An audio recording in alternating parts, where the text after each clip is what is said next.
This is gonna be the last of my posts. It's gonna be a long one, but it will describe the incident that eventually led me to move to Europe.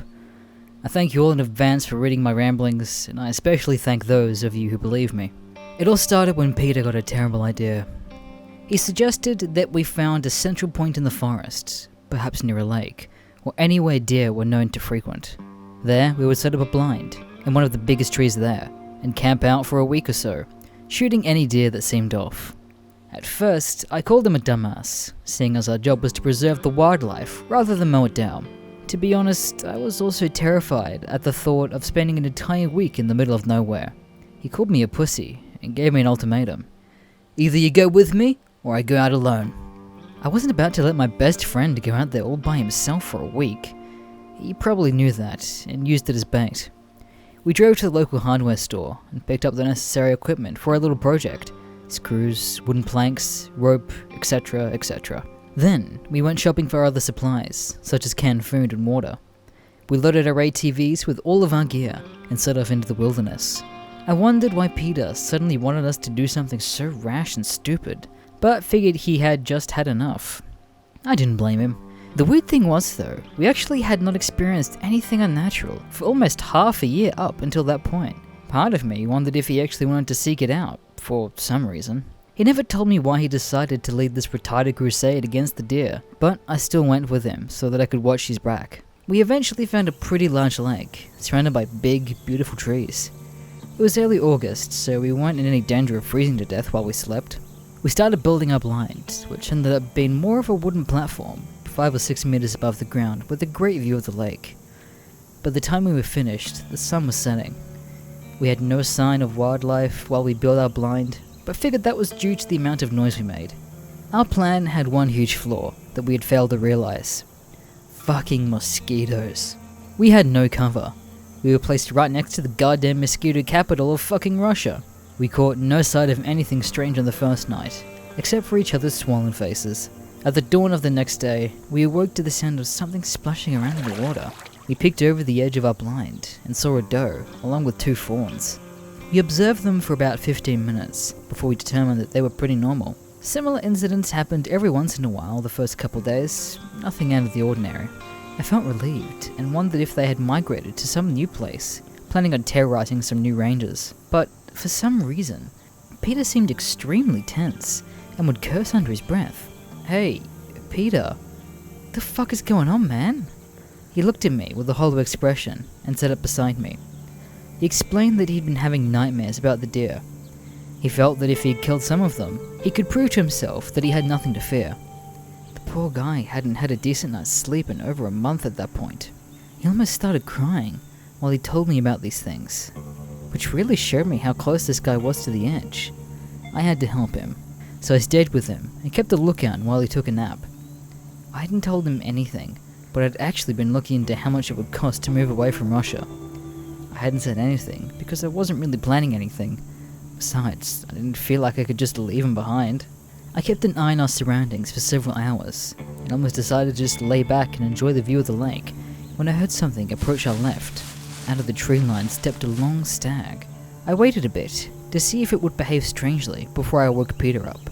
It bowed its head and motioned as if it started drinking from the lake, even though it wasn't anywhere near the lake's shore. That was more than enough proof for me, and I slowly shook Peter until he woke up. He instantly crawled over to the edge and looked at the deer, grinning with some sort of sadistic satisfaction. He aimed at it with his rifle and fired. A direct hit, straight to the chest. He let out a sigh of relief and started laughing. We heard the sound of several animals walking around within the tree line, but never saw one of them. It almost seemed like that lone stag had been bait to see how we would react. It only fueled Peter's paranoia. He was practically trembling with fear every time we heard something wander around in the tree line. Sometimes a deer would appear on the far side of the lake, but no matter how many times Peter and I shot at it, we would never hit it. At night, our main source of light was a lantern that ran on petroleum. Part of me always suspected that was a horrible idea, to use that in a blind made of dry wood. The 5th night into our crusade, shit hit the fan. We kept spotting the eyeshine of several animals, but every time we looked through our scopes, there was nothing. It felt like they were toying with us. Peter started firing shots into the air, trying to deter creepy fuckers from whatever they were doing. But, of course, it didn't work. I picked up the lantern and raised it higher, in order to illuminate the ground better. When I stand up, I get lightheaded and fall over. I drop the lantern, which in turn starts a goddamn inferno. We abandon everything and just descend down our rope. My rifle was up there, along with most of my favorite gear. As we stood there in the night, the blazing blind illuminated a lot more than the lantern had. I still shudder at the thought. The largest flock of deer I had ever seen was standing in the tree line. All of their eyes were lit up from the flames, giving them a hellish appearance. Peter is practically hyperventilating at this point and makes a dash towards our ATVs. We hit the ignition and get the fuck out of there. We never looked back to see if they followed or anything the entire ride back. We just kept driving, letting out cries of adrenaline mixed with actual terror. When we got back, Peter just went home without saying a word. I went to my apartment and completely shut myself off from the rest of the world. Locked my door, closed the blinds, and turned off my shitty phone. I stayed that way for a couple of days. Then, I got the sudden urge to get a drink. I'd already consumed every bottle of alcohol in my apartment, so I went to the bar that was located on my street. When I entered, I was met with worried looks from people who knew me. "How are you doing?" the bartender asked me with a sympathetic tone. This surprised me, because none of them should have known about the shit Peter and I went through the past week. "Could have been better." "Why?" I asked. "Well, after Peter's accident, you kind of just disappeared for a little while." "Peter's accident? The fuck had happened while I was in my apartment?" My expression made the situation pretty clear. "Oh shit, man, I thought you knew." Then he filled me in. Peter had packed his bags and rented some rundown car with the intention of skipping town. He had taken off in a heavily intoxicated state, and had hit a tree at 120 kilometers an hour. The car was totaled, and Peter died on the spot. After a few minutes of silence, I remember standing up and just walking out of there. I walked around aimlessly for hours, trying to make sense of what had happened. Eventually, I found myself back at my apartment complex, and noticed a piece of paper hanging out of my mailbox. I began tearing up when I read it. "My dear friend, I've decided to leave this place. I can no longer bear the shadow that looms over us. I hope that you will come visit me someday. You helped me through some shitty times, but this time you can't help me. If you decide to come over, you can find me at the 666. Not exactly written like this, but you get the general idea. I cried for so long that it seemed like an eternity. Still tear up as I'm typing this. After about a month or so, I decided to move out of Russia to get a fresh start. I know I can never escape my past, or the nightmares that keep resurfacing, but I can't put great distance between then and now. I still miss that crazy bastard every day, and will never forget what an amazing friend he was. I now live safely in the heart of a big city, far away from any forest. Sometimes I go and drive through some of the more scenic woods, but it still feels so fake. European forests don't have the same raw feeling as the Russian forests. I sometimes miss my old home. I just wish there wasn't such an abundance of terrifying animals roaming the woods.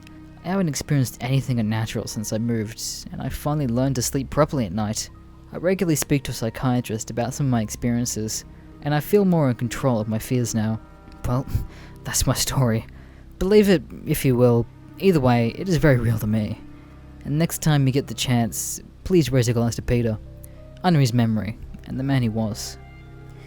Here are a few shorter incidents that can't be made into very detailed stories. I once saw a deer mother bite her fawns by the head, and it started shaking it violently until its neck snapped.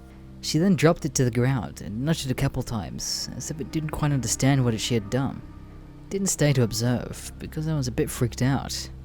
I found a dead deer lying next to the tree. Markings on the tree, a couple up with markings on the deer head, suggested it rammed its head into the tree's trunk until it died. Took a blood sample, completely healthy. Stumbled upon a fresh kill in the winter. A deer with half its face and neck missing. A large hole in its abdomen with guts hanging out. As I poke the wound in order to check its temperature, the fucking thing lets out a yelp and rises to its feet. In complete disbelief as this bloody mess turns its head to look at me, it starts walking away calmly. Collapses after about 10 meters and doesn't get back up. This will be the last from me for now. I am pretty tired and it's exhausting to relive all these horrible memories. I may post more tomorrow, but for now, I will leave you with this. I've been seeing a girl for a couple of weeks. For some reason, she found my job hot, and I thought I was some sort of macho dude. Went along with it because she was hot. She also hooked Peter up with one of her friends. She lived in one of the fancier houses in town, with a nice view of the forest from my living room. We decided to have a double date at her house. We would watch a movie and eat dinner. Of course, it didn't take long before Peter went to the guest room with his girl. Decided not to waste time either, and started sexy time as well. At this point, I admit I neglected my duties a bit. Peter and I hadn't even been to the forest that month. I hadn't responded to any calls regarding sick animals or poachers. We'd gotten caught up in our own personal lives. It honestly felt a bit nice to get a break from the work, seeing as we weren't exactly ever off duty. We fell asleep on the couch in the living room. At some point during the night, I woke up. It was a beautiful, starry night. Walked up to the glass door leading up to the terrace in order to get a better view of the sky. After a few minutes, I spot something in the distance. A faint glow of eyeshine from something staring intensely at me. I froze in place and observed this unknown creature as it slowly started walking towards me. When it got within light emanating from the house, it revealed itself to be a medium-sized red stag that just kept walking towards me, never blinking or taking his eyes off me. It walked directly into the glass, which seemed to puzzle it. I started nudging the glass, which turned into violent pushing. At this point, I started backing away, still in complete disbelief as what was transpiring in front of me. Girlfriend wakes up due to the loud banging on the glass. "What the fuck is going on, Anon?" she asks, still half asleep. Before I can answer, the stag starts letting out this guttural screams as it intensifies its ramming. It breaks through the glass. Girlfriend screams, and Peter comes running down the stairs to see what's going on. The stag just calmly walks up to me, like it hadn't just broken through a glass door. It keeps letting out those horrible noises as it just approaches me. I tried backing up, but stepped on some glass and fell on my ass. The stag just observed me, with unflinching eyes, as it kept bellowing. Girlfriend was still screaming. I'm suddenly deafened by the sound of Peter unloading his small sidearm. I hit stag multiple times, but mainly missed, leading to a lot of property damage. The stag falls to the floor with a wet thud. To this day, I'm still grateful to Peter for bringing his gun. Girlfriend broke up the next day. She said that I was either cursed or unlucky. Either way, she didn't want anything to do with me. I still always sleep with my blinds on. I never want to see another window into the night, especially when I know what might be on the other side of the glass. I may have ignored the forest, but certainly didn't ignore me. I returned. I will share a couple more stories with you. I once found myself lost with Peter in a snowstorm. We were basically as fucked as we could ever be, with no shelter or any way to start a fire. The snow was falling so densely that we couldn't see more than a few meters in front of us. Wind was so cold that my lips started bleeding. We drove around for what felt like an eternity, until we came up to an old, decrepit hunting cabin. We had difficulty dismounting our ATVs because our clothes were frozen solid. I still remember how Peter was shaking and clacking his teeth. The cabin was completely empty, but had a simple fireplace and some semi-dry wood. As we sat there, slowly warming up by the fire, we had a moment of absolute dread when we realized we might actually fucking die. We had no idea how long the storm would last, and there wasn't a whole lot of wood for us to burn. Peter then rose to his feet and muttered, "Fuck it, we're tearing on." He went outside and returned a few minutes later with an axe. For a brief second, I legitimately wondered if he was going to put me out of my misery. To my relief, he started slowly beating the ever-living shit out of the floorboards. "Use this as firewood. It should keep the fire going for a while longer. Bless you, Peter, and your demented brain." In the end, we probably burned about half of the cabin's floor, which revealed more and more of the cold dirt underneath. And fucking of course, there happened to be some remains of a couple people down there. We were waiting out the storm, stuck in a fucking murder cabin. The remains looked very old, unfortunately, just dusty skeletal remains. Seriously debated whether or not we should stay or leave. Decided to stay, because we'd have a better chance of survival against a psycho Russian killer than a storm. At one point, I swear we heard someone approaching the cabin, only to run away into the wilderness. It makes no sense because only a mentally deranged mongoloid would have the balls to wander around there. Then again, we were in a cabin with corpses under the floorboards. We sat with our rifles, ready just in case. After a long while, the storm started winding down. We emerged from the cabin, dug our ATVs out of the snow, and made our way back to town. Navigating was a lot easier, now that we could see where we were going. Immediately, we went to the police station.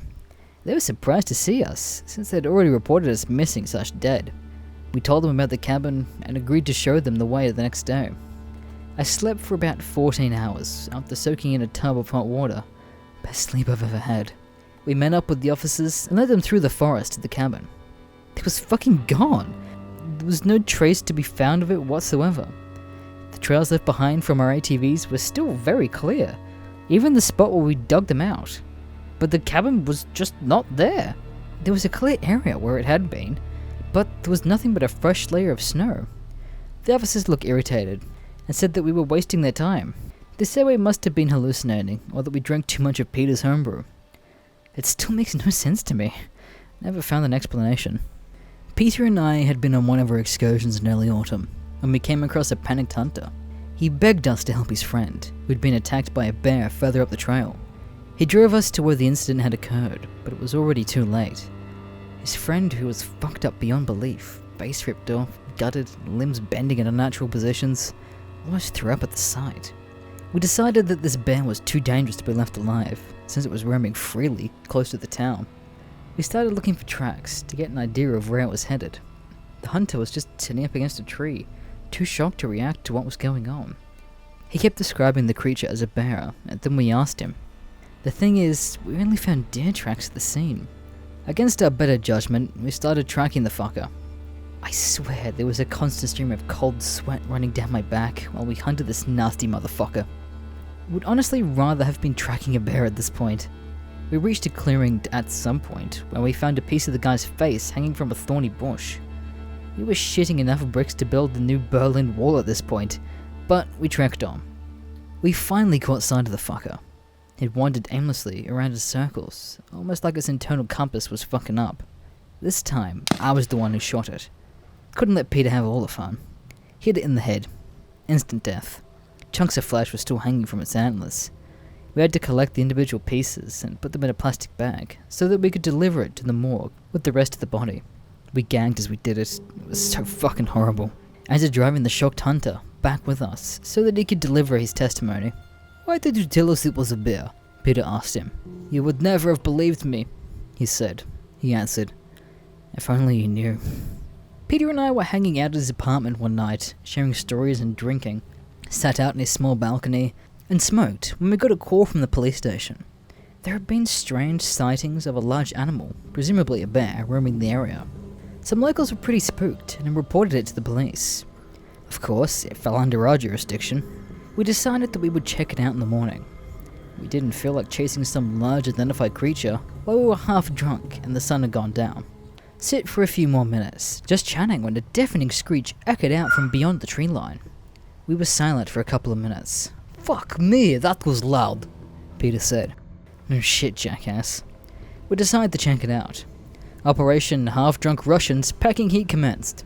We wandered around aimlessly, randomly pointing our flashlights and rifles in the dark. "You've got to be fucking kidding me," Peter shouted out. He had found a large cloven footprints. "Don't tell me this is another fucking deer, I swear to God!" He sounded both angry and scared shitless, rustling behind us. We both instantly turn and aim at the sound. Two glowing eyes reflect our flashlights. It lets out a loud fucking squeal and charges at us. We both light the fucker up while we shit our pants. It's a boar. A fucking boar. It was so fucking big that we initially thought it was a bear. Pig related, it is eerily similar to the bastard we shot. "At least it wasn't a fucking deer," I said. Peter let out a nervous laugh and shook his head in the awe of the fucking beast lying before us. Honestly didn't know what to do with it. We hadn't bought our ATVs, and the thing was way too heavy to carry. Decided to just leave it for the wolves to scavenge. Police actually believed us this time. "Some of the hogs out there can grow to enormous sizes. You're lucky it didn't get you." Another thing to worry about. Fucking great. Most people don't know this, but there are loads of unmapped and unexplored cave systems all around Russia. This is also the case for where I live. It wasn't uncommon for Peter and I to stumble upon a cave or two while we were on excursions. Lots of local legends surrounding the caves, like an underground city of subterranean people, covens of witches, prehistoric animals, and so on. Whatever the case, I've always found the cave systems fascinating. It's like entering a new world, where the same rules don't apply.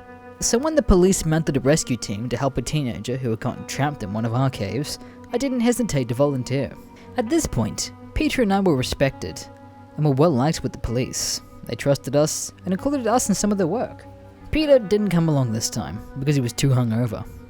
As the case stood, two teenage boys tried to explore a local cave system that had some very steep drop-offs. One of the boys had lost his footing and tumbled down into the darkness. He was still alive, but had broken his ankle and couldn't get out. Rather than getting stuck himself, his friend had chosen to send for help. We made our way through the cave, making sure to watch our steps. The cave floor was a dump and covered with algae, so it wasn't a surprise the boy had slipped. When it came to the drop-off, we shone our light down at him. He waved and smiled, knowing he was saved. I started descending down the steep rock wall with a rope tied around my waist. When I reached the bottom, I secured the boy to the rope and gave the officers the signal to start pulling him up. "He went that way," the boy said to me, and pointed to a narrow passageway at the back of the cave. "Excuse me?" I asked, wondering if he had just hit his head on the way down. "My friend, he came back for me. He told me he'd found an exit that way." I was confused, but told him, "Your friend is up there, with the others." His face went completely pale on the spot. "But he was down here with me. He went that way." An uneasy feeling hit me, which I tried to ignore. Now I was stuck at the bottom of this small chasm, until they threw down a rope again. And this kid claims that someone was down here with him, even though his friend had gone straight to the police. I felt very exposed and kept focusing on the narrow passage at the back of the cave. I point my flashlight to the ground to find his fucking footprints leading into the passage. Fucking barefoot. Fuck. Just as I am unloading a metric fuck ton of bricks, they threw the end of the rope down and hit me right in the shoulder. I let out a shriek of terror that those bastards never let me live down. As they pulled me up, I refused to look back down. Got the fuck out of there as fast as possible. Fuck whatever was down there. One of our biggest problems with the poachers was that they would sometimes leave behind heavy-duty, rusty bear traps, pig-related for reference. Sometimes they never came back for them, which meant that some parts of the forest could potentially be a minefield of broken ankles. Sometimes we would find rotting carcasses that had become trapped in one and left to die. I once almost stepped in one, but Pietr knows the chant in time to stop me. Thanks again, buddy. One time, we came across one of those traps, which had been sprung. Left in the trap was a boot, with the foot still attached. The rest of the body was gone. A large pool of blood left behind, along with bloody pieces of fabric. From what we could see, it looked like someone had gotten stuck and then had his foot amputated. We followed the bloody trail, but found no body. He must have been with a friend who drove him out of there. The ironic part is, the bear traps are fairly easy to break out of, if you know which pin to pull. Poor guy lost his foot because of some dumbass poacher. Took the foot with us and asked around the police station. They hadn't had any reports of people getting fucked by bear traps.